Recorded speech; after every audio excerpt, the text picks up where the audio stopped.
제가 봉독하겠습니다. 좁은 문으로 들어가라.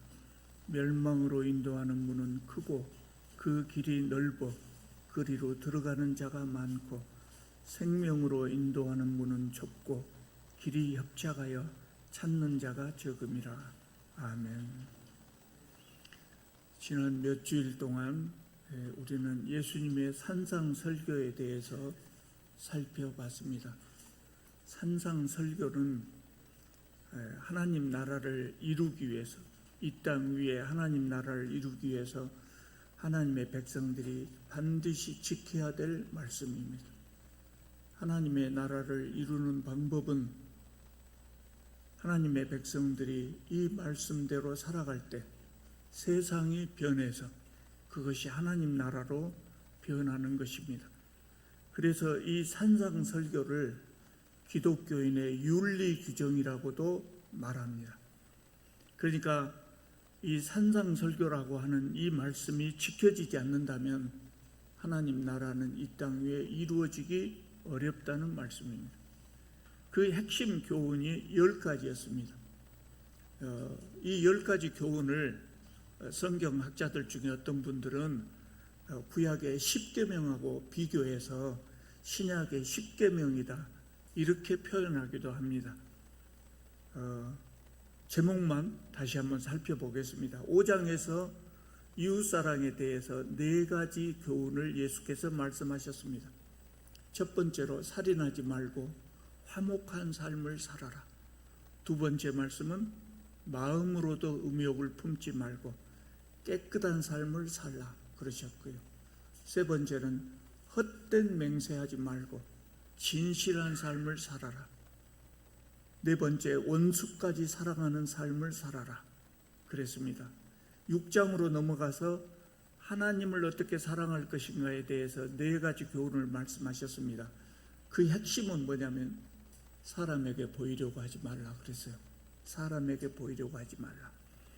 구제를 할 때나 기도할 때나 금식할 때 은밀한 중에 행하라 그렇게 말씀하셨고요.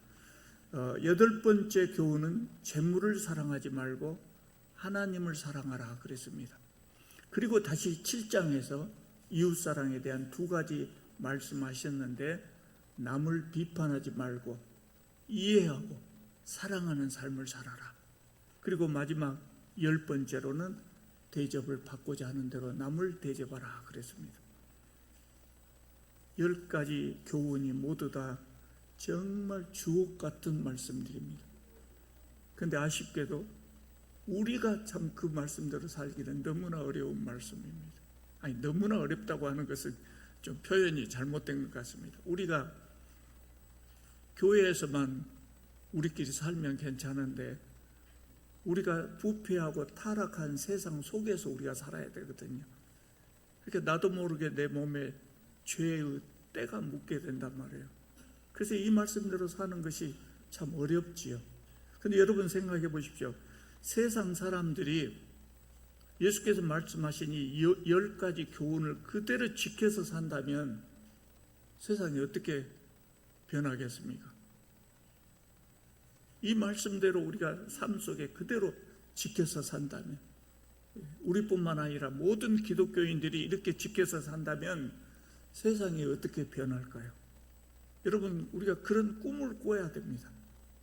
내가 주일만 왔다 갔다 교회에 왔다 갔다 하는 것으로 끝나는 것이 아니라 예수님의 말씀이 우리의 삶 속에 이루어질 때, 세상 속에 예수님 말씀이 이루어질 때 세상은 어떻게 변할까?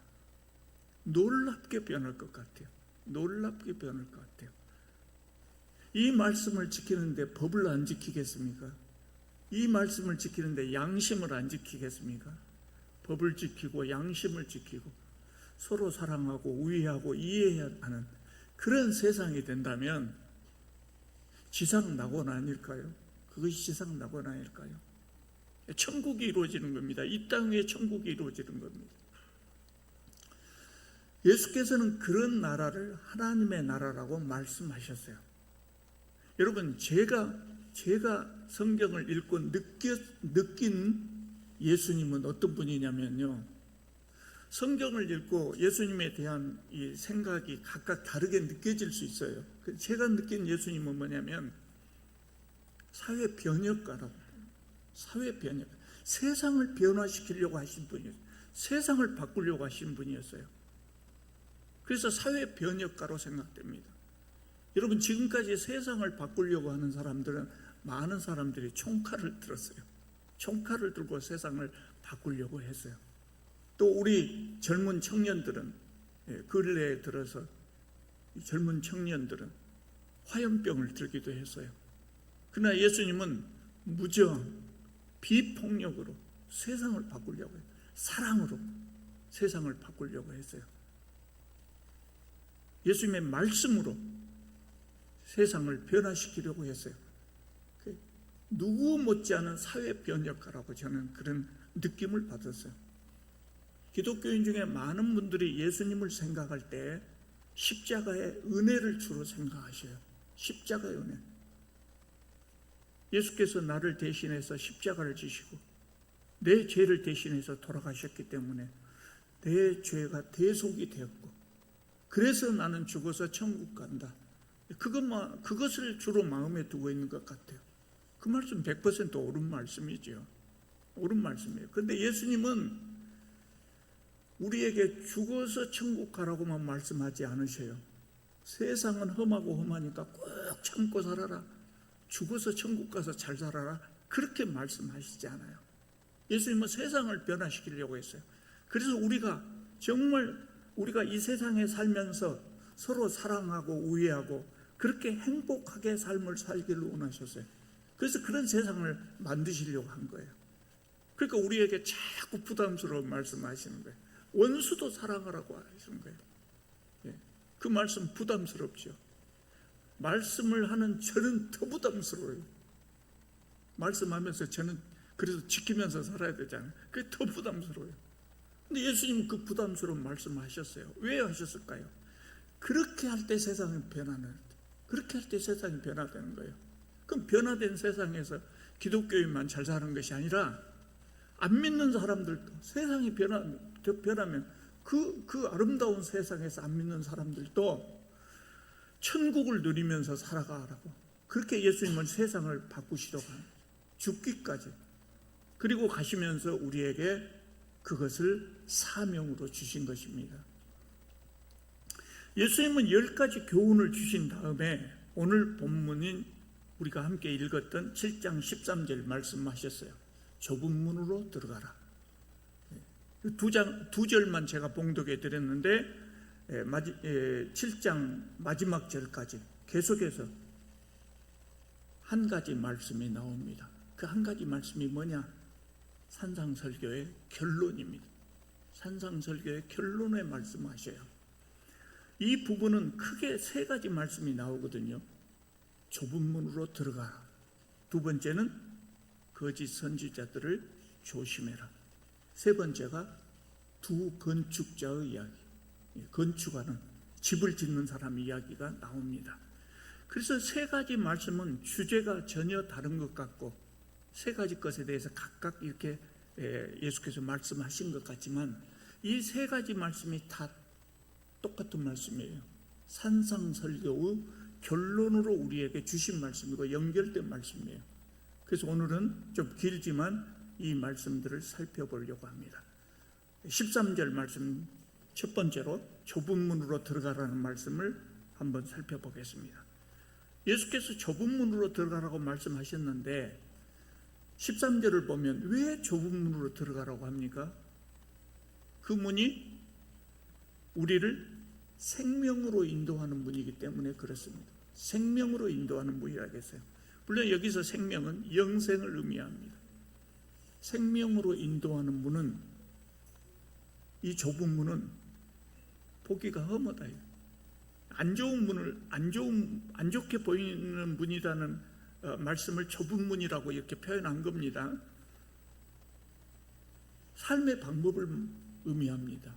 이 삶의 방법은 사람들이 볼 때 좋게 보이지 않는다.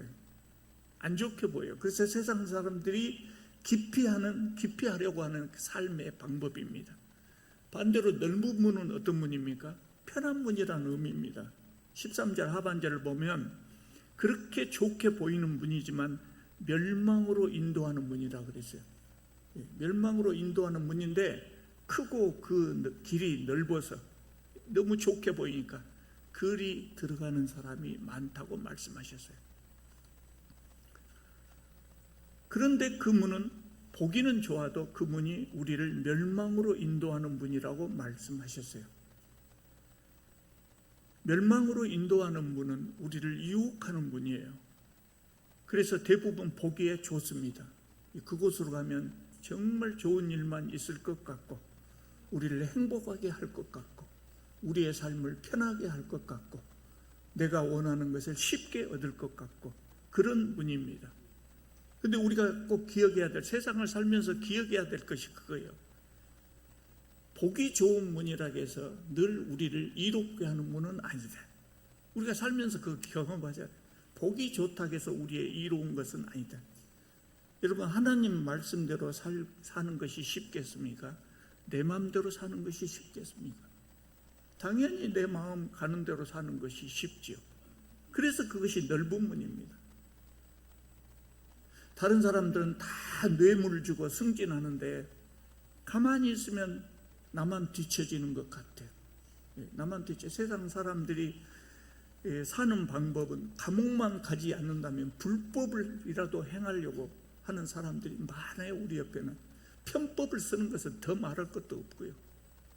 그런 세상에서 내가 같이 살면서 나만 하나님의 말씀대로 산다면 100m 달리기 할 때 저 사람들은 5m, 10m 앞에서 달리는 것 같아요.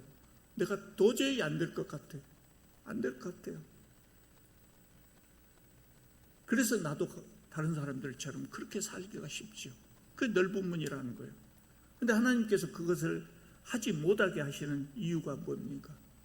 그것이 우리를 멸망으로 인도하는, 멸망으로 인도하는.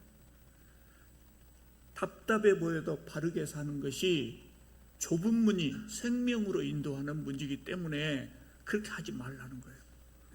또 우리가 살면서 경험으로 충분히 알 수 있는 것이 많은 사람들이 가는 문이라고 해서 우리에게 이로운 문은 아니다. 많은 사람들이 좋다고 간다고 해서 우리에게 좋은 것이에요. 쉬운 길, 쾌락의 길은 항상 많은 사람들이 모입니다. 그래서 넓은 문입니다. 어려운 길, 진리의 길에는 사람들이 많이 모이지 않습니다. 험해 보이니까. 그래서 좁은 문이라고 하는 것입니다.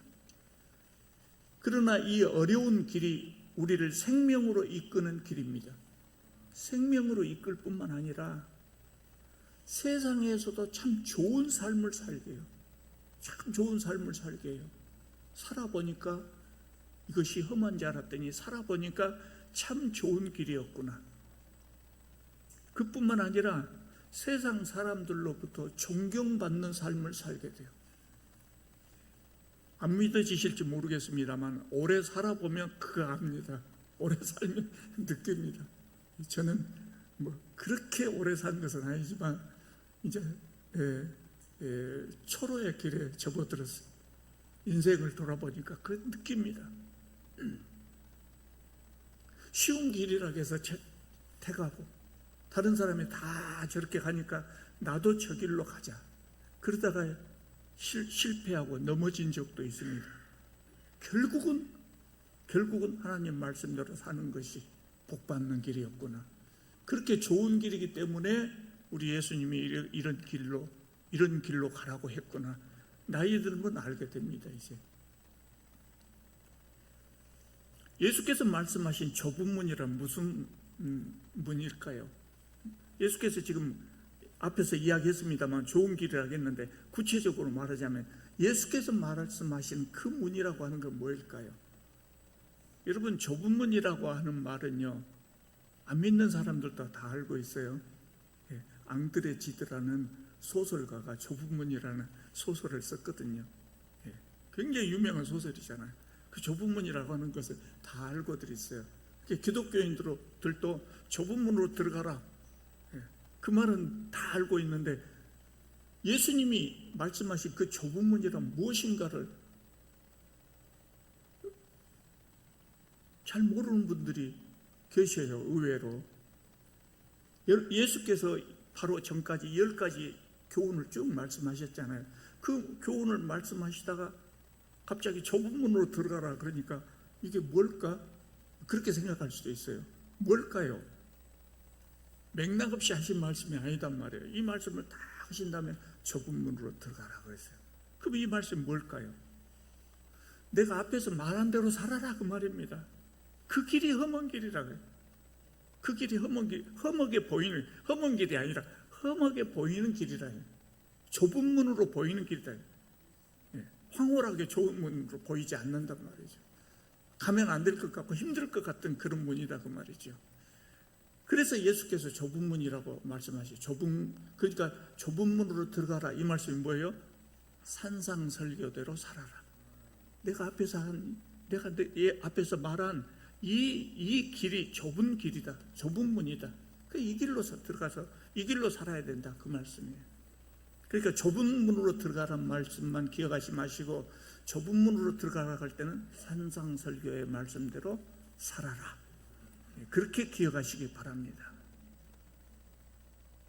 예수님은 산상설교를 이제 마치시면서 7장 마지막 부분 아닙니까?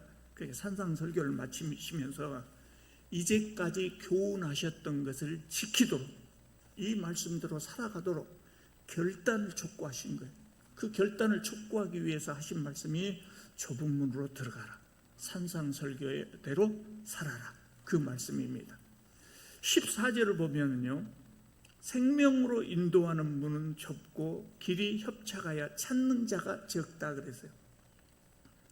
찾는 자가 적다. 좁은 문을 찾는 자가 적다. 이 말씀이 무슨 의미일까요? 보통 다 그렇게 이해를 합니다. 우리말로 번역된 이 말씀을 딱 보고 그렇게 해석을 하는데 생명으로 인도하는 문은 좁고 길이 협착하여 찾는 자가 적다. 그 말씀을 잘 안 가려고 한다. 그 문을 선택해서 그쪽으로 가려고 하는 사람은 수가 적다. 이렇게 이해가 돼요. 근데 그게 아니에요. 우리말로 번역하다 보니까 이렇게 됐는데 이 말씀 헬라어의 원어의 뜻은 뭐냐면 찾기가 어렵다는 이야기예요. 발견하기가 어렵다. 그러니까 길이 협착하여 찾는 자가 적다. 이 말은 추구하려고 하는 사람이 적단 말이 아니라 발견해내는 사람이 적다. 발견해내는 사람. 잘 못 찾는다. 이 길을 잘 못 찾는다는 의미예요. 우리말로 그렇게 번역을 해놔서 좀 이해가 어려웠는데 추구한다는 말이 아니라 찾아낸다, 발견한다 그런 의미입니다. 그러니까 뭐냐면 기독교인이 되는 길을 찾기가 쉽지 않다는 이야기. 쉽지 않은 것은 아닌데 그 길을 잘 모른다는 거예요. 의외로 기독교인들도. 기독교인은 어떻게 해야 기독교인이 됩니까? 그걸 모른다고 하면 그 말이 이상하지만 실제로 예수님 말씀은 그 길을 찾는 사람들이 많지 않다는 거예요. 기독교인이 되는 것은 예배당에 다닌다고 기독교인이 되는 것은 아니단 말이에요. 교회에 다니기는 쉽지만 기독교인이 되는 것은 쉽지 않다. 교회에 다니는 사람만 해도 참된 기독교인이 되는 것은 쉽지 않다는 거예요. 왜 그렇습니까? 기독교인이 되기 위해서는 교회에 다니는 것으로 끝난 것이 아니라 하나님 말씀을 지켜야 된다. 예수 그리스도의 가르침대로 살아야 된다. 기독교인이라고 할 때 기독이란 말이 뭔 말입니까? 한자 말로 표현이 됐죠. 그런데 이거는 그리스도를 한자 말로 기독이라고 했어요. 그러니까 기독교인이 된다는 것은 예수님의 사람이 된다는 이야기예요. 예수님의 사람이 되려면 예수님의 가르침을 따라야죠. 예수님처럼 따라야 기독교인이 되는 것이죠. 찾는 자가 적다 이 말씀은 바로 사람들이 요거를 잘못 예배당만 이렇게 왔다 갔다 하면 기독교인이 되는 것으로 생각한다. 기독교인이 된다는 것은 하나님 말씀대로 예수님의 가르침대로 살아야 된다. 이것을 잘 모른다는 거예요. 한국의 기독교인이 800만 명이라고 합니다. 대강. 그런데 예수께서 진정 인정하는 기독교인이 얼마나 될까요? 그보다는 좀 적을 것 같아요. 그보다는 적을 것 같아요. 왜냐하면 예수님 믿고 죽어서 천국 가고 복받아서 잘 살고 이런 것은 다 좋아하지만 예수님 말씀대로 지키면서 살려고 노력하는 사람은 그렇게 많지 않기 때문에 그래요.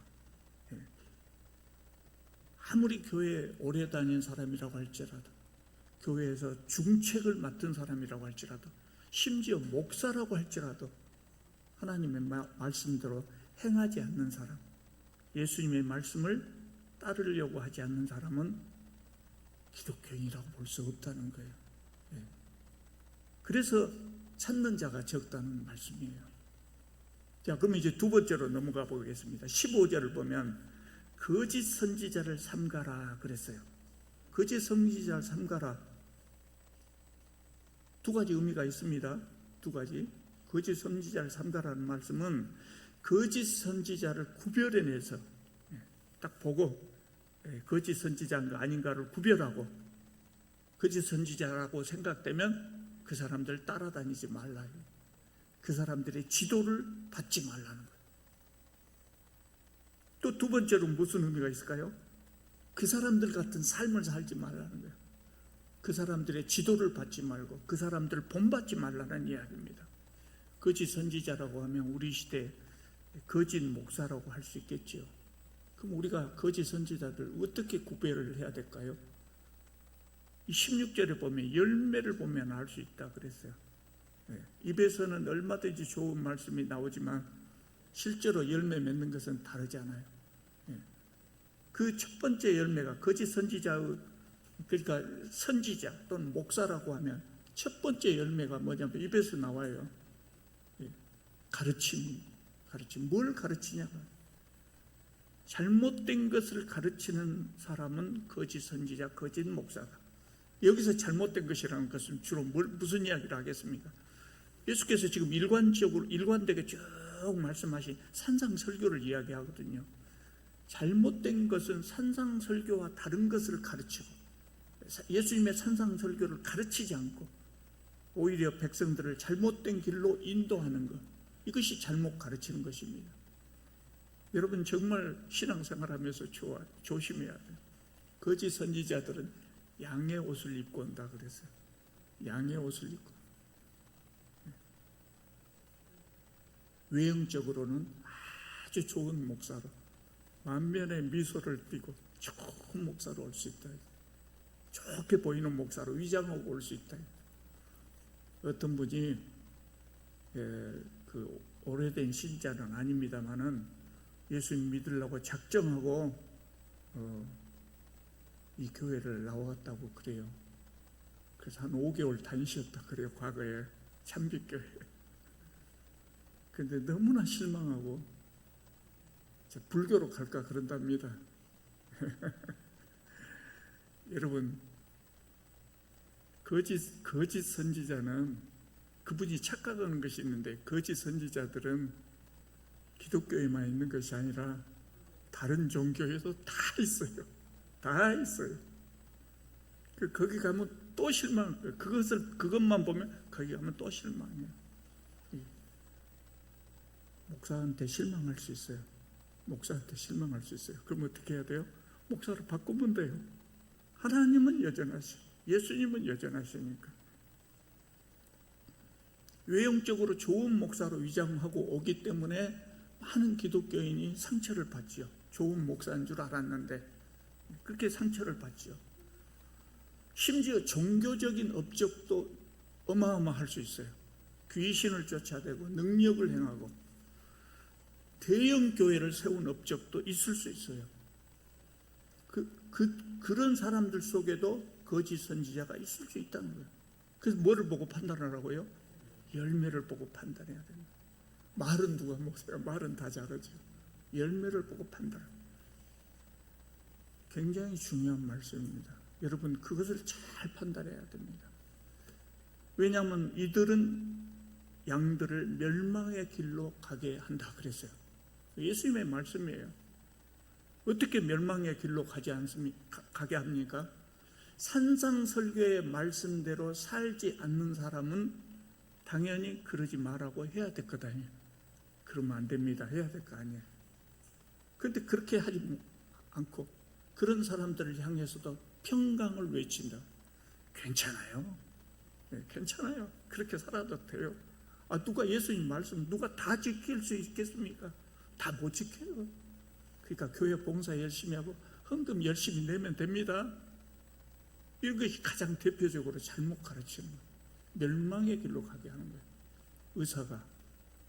의사가 환자를 정확하게 진단하고 뱃속에 암덩어리가 이렇게 커지고 있다는 것을 말하기가 의사가 쉽겠습니까? 환자한테 당신 뱃속에 암덩어리가 이만한 큰 거 있습니다. 그 말하기가 쉽겠습니까? 의사도 사람인데. 그래도 그 말을 해야 될 것 아니에요. 그래서 고치게 해야 될 것 아니에요. 그런데 그런 사람을 향해서 괜찮아요. 예? 건강하십니다. 그러면 죽으라는 이야기 아니에요. 죽으라는 이야기. 거짓 선지자, 거짓 목사가 이렇다는 거예요. 그러면 그 길로 가지 않으면 어떻게 하라고요?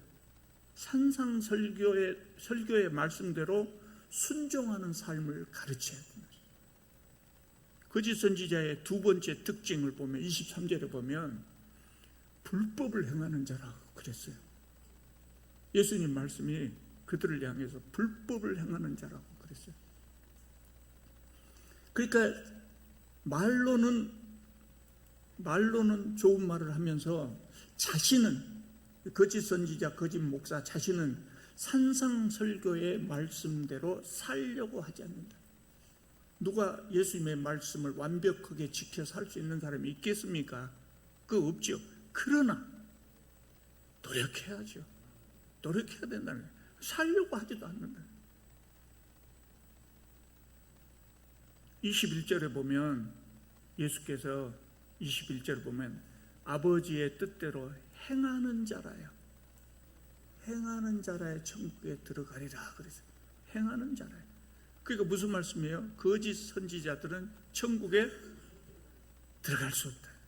들어갈 수 없어요. 들어갈 수 없다는 거예요. 이런 사람들은 나중에 어떻게 됩니까? 23절 보면 그때 내가 그들에게 밝히 말하되 내가 너희를 도무지 알지 못하니 불법을 행하는 자들아 내게서 떠나라 그랬어요. 그때는 언제일까요? 예수께서 세상을 심판하시는 날, 마지막 날에 내가 너희를 도무지 알지 못한다 그랬어요. 예, 우리말로 이렇게 번역됐으니까 원래 의미를 잘 이해하기 어렵거든요. 근데 원래 이 의미는 뭐냐면 내가 너희를 도무지 알지 못한다. 지금 내가 너 모른다. 그 정도가 아니라 너를 안 적이 없다. 애초부터 너는 내가 몰랐던 사람이야. 네가 몇십 년 전에 어디에서 목사라고 설교하고 목사라고 일하고 그럴 때 그때도 나는 너를 몰랐다. 너 그때도 나하고는 아무 관계가 없었다는 이야기예요. 안 적이 없다는 거예요. 하나님께서 이 사람들하고 아무 관계가 없어. 처음부터 아무 관계가 없었다는 이야기예요. 처음에는 알았는데 이제 보니까 너 모르겠네. 그거 아니에요. 처음부터 너는 나하고 아무 관계가 없었던 사람이라는 이야기예요. 23절을 보면 이들을 가리켜서 불법을 행하는 자라고 말했어요. 아무리 유명한 목사라도 아무리 큰 교회 목사라도 못된 짓 하고 헌금을 자기 주머니 돈 쓰듯 지 마음대로 쓰고 교회를 세습시키고 이런 목사는 기독교인도 아니라는 이야기입니다. 그거 보고 여러분 판단할 줄 알아야 돼요. 교회 또 마음대로 쓰고 개인적으로 수십억 수백억 비자금 만든 목사도 있어요. 아니 신문에도 나오고 텔레비전 뉴스에도 나왔어요. 그래도 그 교회 성도들이 그 목사 좋아하겠습니까? 안 좋아하겠습니까? 겁나 좋아합니다. 겁나 좋아요. 왜 그럴까요? 열매를 보고 판단을 하겠는데 왜 그럴까요? 글이 따라가면 어떻게 될까요? 같이 죽는 거예요. 같이 죽는 거예요. 멸망의 길로 같이 가는 거예요. 거짓 선지자를 삼가라는 말씀은 그런 사람들의 지도를 받지 말라, 그 말씀인데 놀랍게도 따라갑니다. 무조건 따라갑니다. 영생을 얻지 못합니다. 여러분, 이 말씀은 심각하게 생각해야 돼요. 여러분, 이 목사에게 순종 잘한다고 해서 아무 목사나 순종한다고 해서 그게 되는 거 아니에요. 이 문제를 심각하게 생각할 줄 알아야 돼요. 목사에게 아무 이유 없이 반대하는 사람은 진짜 잘못하는 거 아니잖아요. 잘못한 것이잖아요. 그러면 안 되죠. 아무 이유 없이 반대하면 되겠어요? 그지만 아무 이유 없이 무조건 순종한다? 이것도 잘못돼요. 그것은 본인에게도 해로울 뿐만 아니라 그 목사에게도 해로워요. 잘못하는 데를 잘못하고 있는데 우리 목사님 최고 그러면 그 목사가 어느 길로 가겠습니까? 그 목사한테도 잘못한 거예요. 초신자들은 이거를 잘 판단하기가 어렵습니다. 그러니까 하나님께서 초신자들한테는 이 책임을 안 물을지도 몰라요. 그런데 교회 좀 연조가 깊고 오래 다니신 분들은 깊게 깨달아야 됩니다. 책임이 있습니다. 나는 하나님의 종이라고 해서 목사님을 열심히 섬겼습니다. 제가 뭔 죄가 있습니까? 죄가 있다면 저 목사가 죄가 있죠. 하나님 앞에서 그렇게 핑계댈 수 없습니다. 그렇게 잘못된 목사를 열심히 무조건 순종하고 간 사람이 나중에 하나님 앞에서 심판받을 때 너 왜 그랬냐? 그러면 제가 뭔 죄가 있습니까? 저는 주의 종이라고 해서 열심히 섬겼습니다. 잘못이 있으면 저 사람이 잘못이죠. 저는 목사 잘 섬긴 죄밖에 없습니다. 그럼 하나님 뭐라고 하실까요? 제가 생각할 땐 그럴 것 같아요. 목사가 그놈밖에 없더냐? 세상에 목사가 성경 말씀은 한 번도 안 읽어봤냐? 그러실 것 같아요. 책임이 있습니다. 그래서 잘 보고 판단해야 된다는 거예요. 그래서 거짓 선지자를 삼가라고 예수님 말씀하셨죠. 24절부터는 두 건축자 이야기가 나옵니다. 반석 위에 집을 지은 자와 모래 위에 집을 지은 자입니다. 왜 예수께서 갑자기 집 지은 사람 이야기를 합니까? 거짓 선지자, 거짓 목사들은 모래 위에 집을 지은 사람이라는 의미입니다. 하나님 말씀대로 순종하지 않는 사람, 순종하려고 하지 않는 사람. 그러면 집을 지었다는 말은 뭔 말일까요? 종교적 업적이 있다. 종교적으로 업적이 있다. 수많은 병자를 고치고 귀신을 쫓아내고 설교 한마디로 수많은 사람들을 회개시키고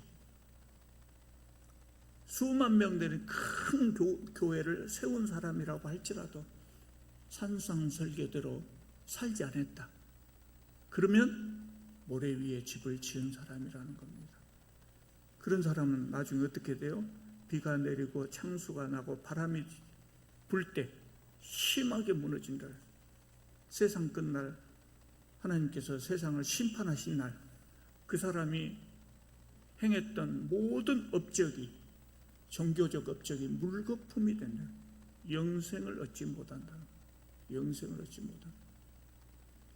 재작년에 제가 아는 목사님이라고 님자를 붙여야 될까 모르겠습니다. 참 목회를 잘했다고 그래요. 큰 교회 목사님이 됐죠. 퇴직을 하시면서 퇴직금을 40억을 받아갔다 그래요. 40억을 받아갔다.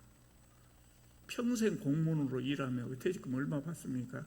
우리 연금 받습니다만, 저도 공무원으로 일했습니다만 연금을 일시불로 받는다고 하면 3억 준다고 그러대요. 3억. 목사로 일하고 40억을 받아갔습니다. 성도들이 한 말도 안 것도 줘요. 참 한국에서 목사하기 참 쉽습니다. 줘요. 저는 그런 생각이 들었어요.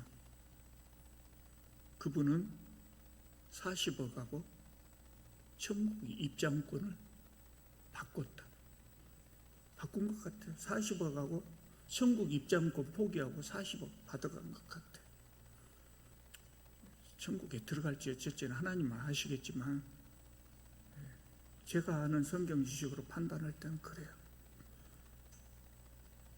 예수께서 본문에서 거짓 선지자들에 대한 말씀을 많이 하셨어요.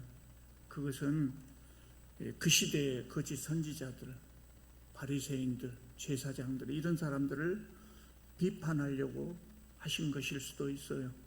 그런데 또 한 가지 그랬다 하더라도 우리가 기억해야 될 것이 있어요. 그 뭐냐면 그 시대의 선지자들이나 우리 시대의 목사라고 하는 사람은 그래도 교회에 열심히 가서 섬기려고 하지 않겠어요? 하나님 믿으려고 하다가 잘못됐을 수도 있고 그래요. 그렇게 비교적 잘 믿으려고 한 사람들이에요. 그러나 그래도 영생을 얻지 못할 수 있다는 말씀이에요. 그러니까 지금 무슨 이야기를 하려고 그래요? 하물며 그것도 하는 사람은 어쩌겠느냐. 여러분 들으라는 말씀이에요. 아니 제가 제 말씀이 아니라 예수님 말씀이에요.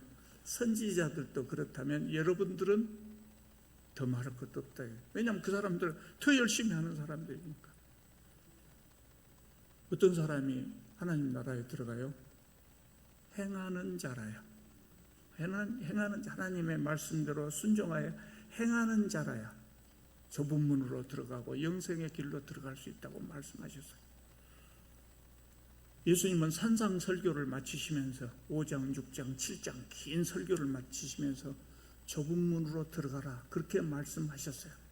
산상 설교의 말씀대로 살라는 말씀이에요. 산상 설교의 말씀대로 사는 것은 여러분들에게나 저에게나 세상에 어느 누구에게도 대단히 어려운 일이에요. 그런데 어려운 일이라고 포기해서는 안 되잖아요. 예수님이 명령하신 것이기 때문에 우리가 해봐야 되지 않겠습니까? 한번 해보십시다. 한번 해보십시다. 되든 안 되든 한번 해보십시다. 그렇게 하다 보면 되는 날이 올 것입니다. 영생을 얻을 뿐만 아니라 그날에는 우리가 영생을 얻을 뿐만 아니라 세상 사람들로부터 참 좋은 사람이라고 칭찬받고 존경받는 그런 날이 올 것입니다. 기도드리겠습니다.